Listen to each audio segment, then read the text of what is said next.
breaking news from Axios. Scoop, some top Dems won't commit to certifying a Trump win. Now, we knew this because Raskin said this in February, that they're going to prepare for civil war conditions. I love this. He says they're preparing for civil war conditions. They would not allow Trump to win. If he does win, they're going to get together on January 6, 2025 and say Trump is ineligible. And then MSNBC has the nerve to say Trump's family is preparing for a civil war. Yeah, because Raskin went out and said they were. Here we go from Axios. House Democrats railed against Speaker Mike Johnson for hedging on whether a GOP-controlled House would certify a Kamala Harris victory. But some of their senior members are playing a similar game. Those Democrats are trapped between their deep distrust of Donald Trump and their vigorous denunciations of any election challenges in the year since January 6th. Trump is, quote, doing whatever he can to try and interfere with the process, whether we're talking about manipulating electoral college counts in Nebraska or in Georgia or imposing other kinds of implements, said Jamie Raskin. Now, the funny thing about Nebraska is they want to make the state winner take all, which would mean no more extra liberal jurisdiction Democrat elector vote. Democratic leaders, however, seemed fully prepared to certify a Trump victory, making potential dissenters a small minority. Okay, well, I will just say this, right? Raskin had previously said this, prepare for civil war conditions, but we were talking about this earlier. It seems like the Democrats are gearing up for a Donald Trump victory. It seems like the media, it seems like all of the institutions now. Look, a couple days ago, YouTube had us on the front page. But like default front page, not signed in on a private browser, meaning that this typically simulates a regular person, probably geolocated, don't get me wrong. So someone in this area goes to youtube.com and boom, Timcast dials on the front page. Everybody starts asking why it is. We're getting a bunch of subs. We're getting a bunch of viewers. Also, take a look at the analytics for a bunch of other conservative channels. Their views are jumping up. Something happened. Now, some people have said, well, you know, the CEO passed away and they got a new CEO. Maybe. But looking at the messaging we're seeing across the board, it really does feel like everybody's basically like, Trump is going to win and we need to get on his good side now. They're certainly worried about it happening. Again, I'm not going to make any predictions here. It's possible for him to lose. I certainly hope that he doesn't. But a lot of the institutions have been behaving as if they are really hedging their bets here and preparing for him to win. We even saw, I think it was Cuomo who was talking about how he wanted to apologize to Trump for some things. It was really, really jarring. There was at least one thing where he said, I think it was after the assassination attempt. Chris or Andrew? It was the reporter. Chris. Yeah. He's working with Valuetainment now. Yeah, exactly. So you just see all these establishment people kind of starting to change their tune in certain respects, and you go, that's a little bit interesting. Maybe they do think he's going to win. But of course, look, the left always accuses you of the thing that they're doing. So it doesn't shock me that they're saying they wouldn't certify the election while clutching their pearls about Donald Trump potentially not conceding if he loses.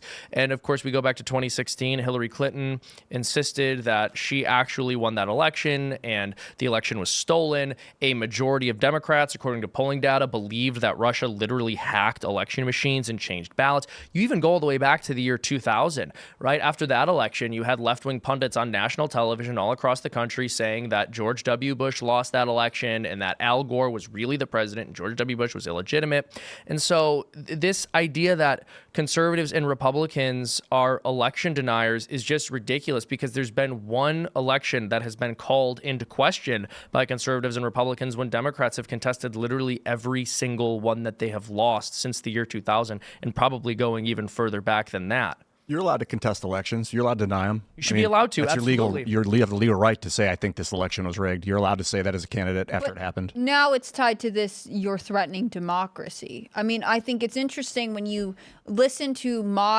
current day news analysts talk about the election and reflect on the election of 2020. They always talk about how Donald Trump suggesting that there was any sort of issue with voting is a threat to democracy. He was threatening democracy. There's one podcast I listened to who is like, flat out, there's no denying it. That's a fact. And I find that interesting, because if you were concerned that your election wasn't secure, wouldn't the best thing you could do for democracy be to say, I have concerns, we have to take this seriously? People don't feel like their votes were accurately recorded. It is true that there has sort of been this subtle weaving of we can't trust elections if they don't come out the way we think they should into modern narrative. And I do think that there is a hypocrisy among Democrats where they are always okay with things that they do, but if conservatives were to do them, they didn't like them. The obvious ones are like the riots in 2020. Those seem totally reasonable. What happened at the Capitol, horrible, end of the world. I mean, this do as we say and not as we do has been around for a long time. I think what will be interesting to, like, the fact that Axios is reporting this is fascinating to me, because there would have been a time where this headline, like suggesting that maybe the Democrats are doing something they shouldn't, wouldn't exist at all. And I think that speaks to the fact that they actually do not like Kamala Harris that much. Yeah. I mean, she treated them really badly. She did not grant interviews for a long time. She wouldn't hold a press conference forever. She faked having her headphones in when she was walking past them. And so in some ways, she's done nothing to endear herself, to win any favors among news media who are looking at her and saying, you are making us look like liars, and now we don't know that we can financially recover from running a pro-DNC news cycle. It's fair. And well, look, I mean, Tucker Carlson made this point when he was interviewing J.D. Vance, but the media can make a candidate do interviews if they decide to do that. The media can choose to talk nonstop about the fact that a candidate isn't giving interviews and allow the reputational damage to set in, and then the candidate will end up doing interviews. They can do that. They just haven't done that with Kamala. They've really worn kid gloves with her. Like, when she gets any pushback, you're a little concerned, like, do they think she's going to lose? Because they've really been doing everything they can to cover for her. I thought that 60 Minutes was pretty incredible. I didn't see the whole interview. They interviewed Waltz and Kamala, and that guy was pretty hard on them. Like, if I'm not mistaken, they changed one of her answers, though. Yeah, they edited it. Apparently more than once. It's weird. And Trump's now calling for their broadcast license to be rescinded or whatever. They should release the entire unedited interview. Yes, but it's all fake news. And so if it is edited, why did they put out a bad interview and then change it later? Because people are saying the original clip that got sent out made her look really, really bad. So in the full length they put on TV, they changed it. And I'm like, the full length makes her look bad. Look at the betting odds. Her polls are down in swing states, and the betting odds are collapsing. probably the White House went to what was it, CBS? Who owns that show, 60 Minutes? CBS? And was like, we're going to need you to, if you want to post anything, it's going to be edited. And by the way, if anyone thinks that's far-fetched, we do know that the White House was communicating with Facebook about what information that they should. Sorry, they're going to find out I'm secretly an Italian plant. Facebook. It was the Kamala code switching. Yeah, I was born. Thank a union member. I don't know if I said probably they did. She went but Irish. possibly. That was the weirdest thing. CBS has been the Biden administration's outlet saw of that, right? choice. I did see that. The clip, Kamala Harris is talking to Colbert, and then all of a sudden she has like 10 seconds of going just Irish. And she also became Latina or Latinx, I guess she would say. But there was an interview where someone in the audience goes, "I love you." And she goes, "Oh, I love you back." I was like, did she really? Yes. Did you see that? It was a great. I'm like, this woman has so many different accents. She's very talented. Kamala, if you want to voice act for Freedom Tunes, I'd be happy to have you. Happy to have you. I wonder if people, she says yes, like the big establishment money, like BlackRock money, international money that's been supporting this astroturfed campaign of Kamala Harris, is like wondering if she's going to betray them. At this point, they're like, she's just not trustworthy at all. Here's the thing. I cannot imagine anyone in politics seeing her as a threat on any level. Like, I think whoever her handlers are not worried about her being able to get one over on them. Oh, yeah. That's why they're happy with it. Although I think they've resigned to losing. I mean, look, one of the theories we've had for the past year is that they can't build up any kind of a campaign to beat Donald Trump. So they said, who can we sacrifice this time around? The Democrats have to have a nominee. There can't be no nominee. But they're like, Newsom? Nah, Newsom's not going to win, and we could maybe use him next time around. Buttigieg? Well, he definitely won't win, but he might be administration cabinet worthy. Who don't we care about at all? Who we can just say, fine, write off, and then try again in 4 years? Kamala. If I'm not mistaken, they actually had a legal obligation to keep her as the candidate if they wanted to retain the campaign finance. And even that is questionably legal. Yeah. Because they're using, apparently she's got her own FEC number. And Biden's got one, and she's begun using his despite having a different one. And there was a huge controversy. Apparently, no one cares about that. Biden can't give his money to Kamala. Look, let me put it this way: that whole thing pissed me off. Imagine if I said to you, dear viewer, "Hey guys, give me $10 a month at Timcast.com, and I will keep working day and night, 16 hours a day, and weekends." Then you do. and I'd say, thank you for your money. Ian, you're in charge. Bye, everybody. You'd be like, what? That's what Biden did. Exactly. So there are people, I guarantee you, I don't know how many, but a lot of people who supported Joe Biden, and then when they announced Kamala was taking over and your money went to her, I'm sure they're pissed. Yeah, absolutely. Absolutely. So many people are. But I mean, at least in that case, there's kind of a gray area where legally you can say, well, that money was given to the Biden-Harris campaign and Harris was a part of that. But if you try to switch those funds over to Gavin Newsom, now you're dealing with a completely different argument, a completely different situation. And it's probably an argument you can't make. So I do think they were stuck with Kamala because of that. I would think that they would have to use, like, what is it, the 25th Amendment to have Biden removed from office in order to keep the money for that office, that campaign. Maybe that wouldn't even work. I don't know. Which is so funny because, like, they have effectively done that, right? We have a de facto 25th Amendment situation where everyone knows he's not in charge and hasn't been since long before he stepped out of the campaign, but the media just covers for them. I was talking to my mother about this, who's pretty open-minded, and I was like explaining to Kamala Harris. I was like, they didn't have a primary. She's like, well, no, I mean, I think they did. And I was like, no, they didn't actually. They just selected Kamala Harris. She's like, oh. I was like, I think what maybe had happened, conspiracy theory, is that they waited until it was too late in the process to have a primary, and then they made the guy resign, and we're like, hey, we have no other choice. She was like, that's very smart of them. I was like, yes, and very evil. Very highly intelligently evil, if that's what they did, bypassing the democratic process and threatening democracy.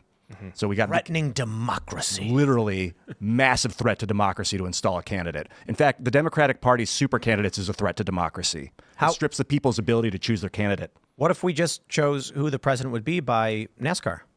Yeah, there you go. Problem solved, right? Honestly, that'd be pretty cool. Whoever the president, the candidate has to sponsor a race car, and then if your race car wins, you become the president. But it's got to be by points at the end of the season. So like from I'll just do one race. End of 2023 throughout. When does the season start? February.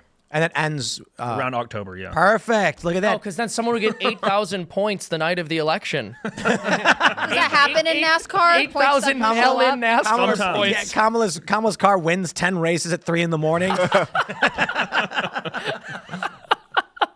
What races were those? You don't have to listen. The results are in. Do you see a lot of, like, I've seen pictures of some NASCAR races where the crowds are holding like Trump flags and stuff. Does it feel political or not really? Not really. I think that's more of a stands thing. When you're in the infield, I mean, they're really strict.